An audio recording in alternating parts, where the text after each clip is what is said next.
इस तरह की और भी गाइडेंस के लिए कनेक्टेड रहिए इन्फिनिटी टैरो 111 से। और live session, free live session का बेनिफिट लेने के लिए इस चैनल को सब्सक्राइब कीजिए और फीडबैक भी प्लीज़ ज़रूर देते रहिए साथ के साथ। और अगर आपको लगता है कि किसी को गाइडेंस की ज़रूरत है तो आप अपने फ्रेंड सर्कल में और अपने रिलेटिव्स को भी ये लिंक शेयर कर सकते हैं, ठीक है। और अगर आप पर्सनल रीडिंग चाहते हैं तो आप 7982940981 नंबर पर व्हाट्सएप मैसेज ड्रॉप कीजिए। Please WhatsApp message he drop कीजिए, क्योंकि सारी डिटेल आपको वहीं से मिलेगी, ठीक है। ये पितृपक्ष चल रहा है, अपनी तरफ से जो आप बेस्ट पॉसिबल कर सकते हैं पितरों के लिए कीजिए, बहुत ज़रूरी है।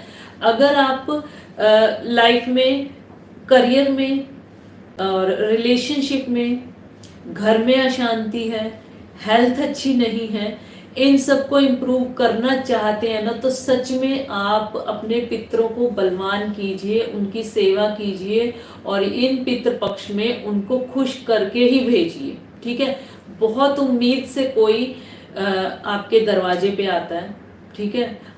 अमृत पी के कोई नहीं आया है, सबको ही एक दिन पितृ बनना है, तो जो हम देंगे हमें वापस मिलेगा, ठीक है। अगर हम चाहते हैं, देखिए मरना तो सबको ही है, आज नहीं तो कल, कभी ना कभी तो मरना ही है। एक प्रेत योनि जिसको कि हम जैसे इंसान यहाँ पे मर जाता है हम डेड बॉडी बोलते हैं, गरुड़ पुराण में और पुराणों में उनको प्रेत बोला जाता है।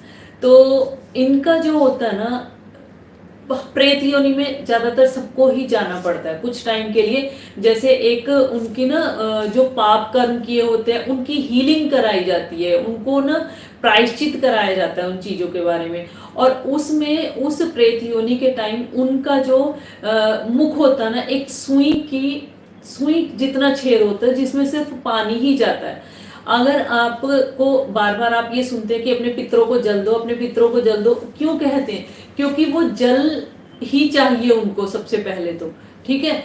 फिर एक सुई के नोक जितनी जो मुंह होता है उसमें उनको जल ही चाहिए, तो उसके लिए आप अगर जल भी नहीं दे सकते हैं ना, फिर तो हम सबके जीवन पे लानत है, ठीक है। तो जरूर से उनके लिए जो सेवा कर सकते करिए, कुछ ज्यादा नहीं कर सकते तो पीपल के पेड़ पे, बरगद के पेड़ पे, नीम के पेड़ पे और शिवलिंग को जल चढ़ाइए। छोटे छोटे जो जीव हैं उनको खाने के लिए कुछ दीजिए। और आपके जो पितरों का दिन अगर आपको पता है कि उस दिन वो एक्सपायर हुए तो उस दिन ब्राह्मण भोज जरूर कराइए, ज्यादा नहीं तो थोड़ा अपने हिसाब से कराइए।